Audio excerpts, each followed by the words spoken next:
Ano Bíblico, 7 de novembro. Atos dos Apóstolos, capítulo 4. Enquanto Pedro e João falavam ao povo, chegaram os sacerdotes, o capitão da guarda do templo e os saduceus. Eles estavam muito perturbados porque os apóstolos estavam ensinando o povo e proclamando em Jesus a ressurreição dos mortos. Agarraram Pedro e João e, como já estava anoitecendo, os colocaram na prisão até o dia seguinte. Mas muitos dos que tinham ouvido a mensagem creram, chegando o número dos homens que creram a perto de 5.000. No dia seguinte, as autoridades, os líderes religiosos e os mestres da lei reuniram-se em Jerusalém. Estavam ali Anás, o sumo sacerdote, bem como Caifás, João, Alexandre e todos os que eram da família do sumo sacerdote. Mandaram trazer Pedro e João diante deles e começaram a interrogá-los. Com que poder ou em nome de quem vocês fizeram isso? Então Pedro, cheio do Espírito Santo, disse-lhes: autoridades e líderes do povo, visto que hoje somos chamados para prestar contas de um ato de bondade em favor de um aleijado, sendo interrogados acerca de como ele foi curado, saibam os senhores e todo o povo de Israel que por meio do nome de Jesus Cristo, o Nazareno, a quem os senhores crucificaram, mas a quem Deus ressuscitou dos mortos, este homem está aí, curado, diante dos senhores. Este Jesus é a pedra que vocês, construtores, rejeitaram e que se tornou a pedra angular. Não há salvação em nenhum outro, pois debaixo do céu não há nenhum outro nome dado aos homens pelo qual devamos ser salvos. Vendo a coragem de Pedro e de João e percebendo que eram homens comuns e sem instrução, ficaram admirados e reconheceram que eles haviam estado com Jesus. E como podiam ver ali com eles o homem que fora curado, nada podiam dizer contra eles. Assim, ordenaram que se retirassem do sinédrio e começaram a discutir, perguntando: que faremos com esses homens? Todos os que moram em Jerusalém sabem que eles realizaram um milagre notório que não podemos negar. Todavia, para impedir que isso se espalhe ainda mais entre o povo, precisamos adverti-los de que não falem com mais ninguém sobre esse nome. Então, chamando-os novamente, ordenaram-lhes que não falassem nem ensinassem em nome de Jesus. Mas Pedro e João responderam: julguem os senhores mesmos, se é justo aos olhos de Deus obedecer aos senhores e não a Deus, pois não podemos deixar de falar do que vimos e ouvimos. Depois de mais ameaças, eles os deixaram ir. Não tinham como castigá-los, porque todo o povo estava louvando a Deus pelo que acontecera, pois o homem que fora curado milagrosamente tinha mais de 40 anos de idade.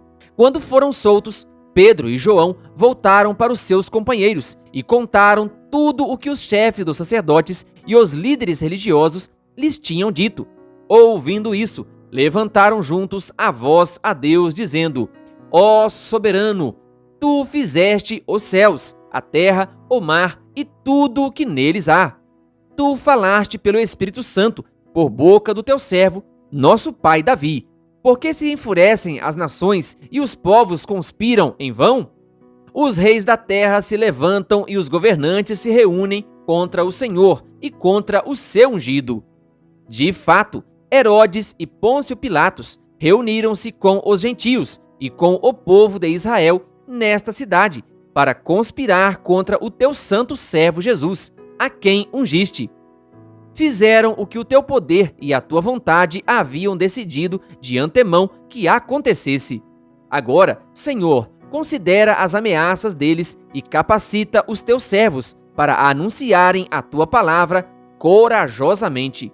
Estende a tua mão para curar e realizar sinais e maravilhas por meio do nome do teu santo servo Jesus. Depois de orarem, tremeu o lugar em que estavam reunidos. Todos ficaram cheios do Espírito Santo e anunciavam corajosamente a palavra de Deus. Da multidão dos que creram, uma era a mente e um o coração. Ninguém considerava unicamente sua coisa alguma que possuísse, mas compartilhavam tudo o que tinham. Com grande poder, os apóstolos continuavam a testemunhar da ressurreição do Senhor Jesus, e grandiosa graça estava sobre todos eles. Não havia pessoas necessitadas entre eles, pois os que possuíam terras ou casas as vendiam, traziam o dinheiro da venda e o colocavam aos pés dos apóstolos, que o distribuíam segundo a necessidade de cada um. José, um levita de Chipre, a quem os apóstolos deram o nome de Barnabé, que significa encorajador, vendeu um campo que possuía, trouxe o dinheiro e o colocou aos pés dos apóstolos. Atos dos Apóstolos, capítulo 5. Um homem chamado Ananias, com Safira, sua mulher, também vendeu uma propriedade. Ele reteve parte do dinheiro para si, sabendo disso também sua mulher. E o restante levou e colocou aos pés dos apóstolos. Então perguntou Pedro: Ananias, como você permitiu que Satanás enchesse o seu coração ao ponto de você mentir ao Espírito Santo e guardar para si uma parte do dinheiro que recebeu pela propriedade? Ela não lhe pertencia?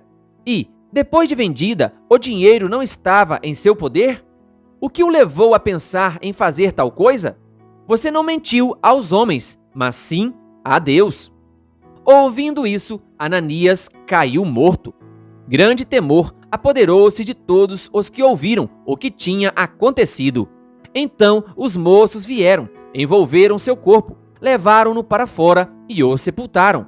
Cerca de 3 horas mais tarde, entrou sua mulher, sem saber o que havia acontecido. Pedro lhe perguntou: Diga-me, foi esse o preço que vocês conseguiram pela propriedade? Respondeu ela: Sim, foi esse mesmo. Pedro lhe disse: Por que vocês entraram em acordo para tentar o Espírito do Senhor? Veja, estão à porta os pés dos que sepultaram seu marido, e eles a levarão também. Naquele mesmo instante, ela caiu morta aos pés dele. Então os moços entraram e, encontrando-a morta, levaram-na e a sepultaram ao lado de seu marido. E grande temor apoderou-se de toda a igreja e de todos os que ouviram falar desses acontecimentos. Os apóstolos realizavam muitos sinais e maravilhas entre o povo. Todos os que creram costumavam reunir-se no pórtico de Salomão. Dos demais, ninguém ousava juntar-se a eles, embora o povo os tivesse em alto conceito. Em número cada vez maior, homens e mulheres criam no Senhor e lhes eram acrescentados. De modo que o povo também levava os doentes às ruas e os colocava em camas e macas, para que pelo menos a sombra de Pedro se projetasse sobre alguns, enquanto ele passava. Afluíam também multidões das cidades próximas a Jerusalém, trazendo seus doentes e os que eram atormentados por espíritos imundos, e todos eram curados. Então o sumo sacerdote e todos os seus companheiros, membros do partido dos saduceus, ficaram cheios de inveja. Por isso mandaram prender os apóstolos, colocando-os numa prisão pública.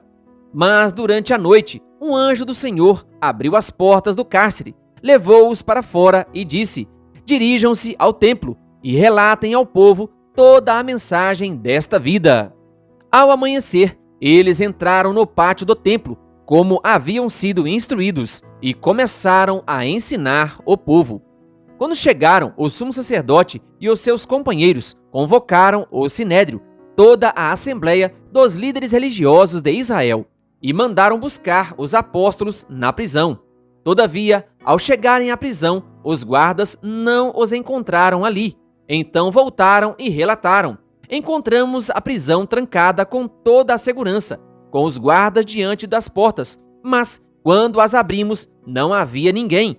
Diante desse relato, o capitão da guarda do templo e os chefes dos sacerdotes ficaram perplexos, imaginando o que teria acontecido. Nesse momento, chegou alguém e disse: Os homens que os senhores puseram na prisão estão no pátio do templo, ensinando o povo.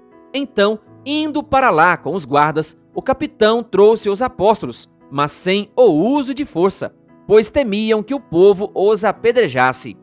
Tendo levado os apóstolos, apresentaram-nos ao sinédrio, para serem interrogados pelo sumo sacerdote, que lhes disse: demos ordens expressas a vocês para que não ensinassem neste nome. Todavia, vocês encheram Jerusalém com sua doutrina e nos querem tornar culpados do sangue desse homem. Pedro e os outros apóstolos responderam: é preciso obedecer antes a Deus do que aos homens. O Deus dos nossos antepassados ressuscitou Jesus, a quem os senhores mataram, suspendendo-o num madeiro. Deus o exaltou, colocando-o à sua direita, como príncipe e salvador, para dar a Israel arrependimento e perdão de pecados. Nós somos testemunhas destas coisas, bem como o Espírito Santo, que Deus concedeu aos que lhe obedecem. Ouvindo isso, eles ficaram furiosos e queriam matá-los. Mas um fariseu, chamado Gamaliel, mestre da lei, respeitado por todo o povo, levantou-se no sinédrio e pediu que os homens fossem retirados por um momento. Então lhes disse: israelitas, considerem cuidadosamente o que pretendem fazer a esses homens. Há algum tempo apareceu Teudas, reivindicando ser alguém, e cerca de 400 homens se juntaram a ele. Ele foi morto. Todos os seus seguidores se dispersaram e acabaram em nada. Depois dele, nos dias do recenseamento, apareceu Judas, o Galileu, que liderou um grupo em rebelião. Ele também foi morto, e todos os seus seguidores foram dispersos. Portanto, neste caso, eu os aconselho: deixem esses homens em paz e soltem-nos. Se o propósito ou atividade deles for de origem humana, fracassará. Se proceder de Deus, vocês não serão capazes de impedi-los, pois se acharão lutando contra Deus. Eles foram convencidos pelo discurso de Gamaliel, chamaram os apóstolos e mandaram açoitá-los. Depois, ordenaram-lhes que não falassem no nome de Jesus e os deixaram sair em liberdade. Os apóstolos saíram do sinédrio, alegres por terem sido considerados dignos de serem humilhados por causa do nome.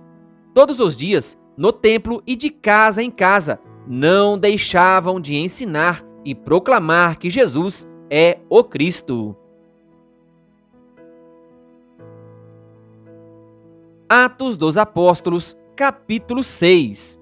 Naqueles dias, crescendo o número de discípulos, os judeus de fala grega entre eles queixaram-se dos judeus de fala hebraica, porque suas viúvas estavam sendo esquecidas na distribuição diária de alimento.